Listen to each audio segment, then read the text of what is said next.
Tu vas certainement ne pas aimer ce que je m'apprête à dire. Ta question, c'est peut-on développer son employabilité à travers la création de contenu? Déjà, j'ai l'impression que le monde du salariat ne s'est pas mis à jour sur les nouvelles méthodes qu'offre le marketing digital et les bénéfices que tu peux en tirer. Laisse-moi te donner un exemple. Imagine que tu es chargé de recrutement, donc ton job c'est de recruter des candidats pour ta société. Maintenant, au lieu de ne rien faire pour développer ta marque personnelle, pourquoi tu ne partirais pas plutôt sur une stratégie de contenu en utilisant ce qu'on appelle la stratégie de prééminence?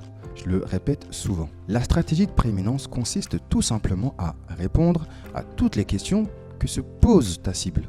En l'occurrence pour toi, tes candidats. Exemple, la vérité sur les salaires qu'ils sont en droit de percevoir, les compétences à avoir pour faire le job, de quelle manière monter en compétences, les formations disponibles, la vérité sur les avantages et les inconvénients du job, etc. etc.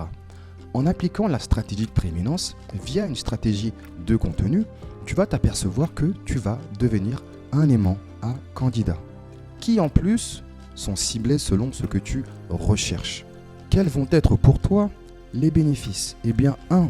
Tu vas développer tes performances et améliorer ton nombre de recrutements, parce qu'à présent, tu deviens pour tes candidats le conseiller de confiance qui répond à leurs questions, à leurs besoins. Et à choisir entre une société que je ne connais pas et une autre où depuis des mois j'ai une personne qui me donne du conseil, qui répond de manière pertinente aux questions que je me pose et avec qui en plus j'ai commencé à développer une relation de confiance, même si elle est à distance ou digitale, eh bien je te laisse répondre à la question. À ton avis, quelle société va choisir ce candidat? Pourquoi les RH n'utilisent pas ces stratégies pour développer leur marque personnelle? Je me dis que c'est parce qu'elles suivent un modèle traditionnel dicté par leur entreprise, mais qui devient de plus en plus obsolète. Et je tiens à dire que personne ne peut vous interdire de développer vos propres réseaux.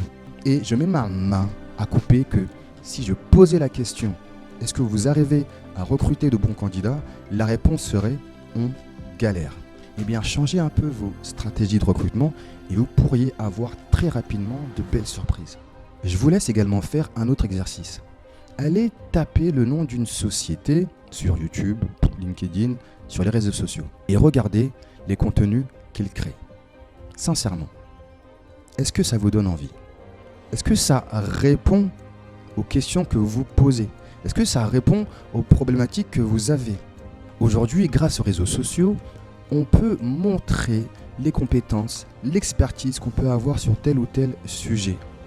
Malheureusement, je trouve que énormément de sociétés ne le font pas. Probablement parce qu'ils continuent à utiliser ces modèles qui deviennent de plus en plus obsolètes de stratégie marketing. Pour finir, et pour répondre à la question de base qui était est-ce que la création de contenu permet de développer son employabilité? Dans mon jargon, est-ce qu'on peut devenir plus bankable? Eh bien, mets-toi à la place d'un recruteur qui tombe sur ton profil et qui voit ton expertise à travers les contenus que tu crées, qui voit le nombre de candidats qui te suivent sur tes réseaux sociaux et toutes les questions qu'ils peuvent te poser au quotidien. Eh bien, à présent, tu deviens le ou la candidate que toute société rêverait d'avoir. Et oui, rêver d'avoir quelqu'un, ça peut valoir beaucoup. Vous qui regardez ce contenu, eh ben, dites-moi ce que vous en pensez en commentaire. N'hésitez pas à le partager à l'un de vos proches qui peut en avoir besoin. Et en attendant, eh bien, c'était Joe Oussou et je suis consultant en marketing digital.